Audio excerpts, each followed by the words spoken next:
লাটিম খেলা আর ঘুড়ি ওড়ানো, আম কুড়ানো আর পাতা পোড়ানো, ছোট্ট বেলা সেই বন্ধুরা কই, কেন আমি আর সেই আমি নই।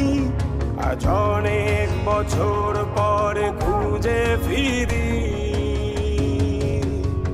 কোথায় আহারে আহারে আহারে শৈশব, কোথায় হারিয়ে গেল যে আহারে কৈশব, কোথায় আহারে আহারে আহারে শৈশব, কোথায় হারিয়ে গেল যে আহারে কৈশব।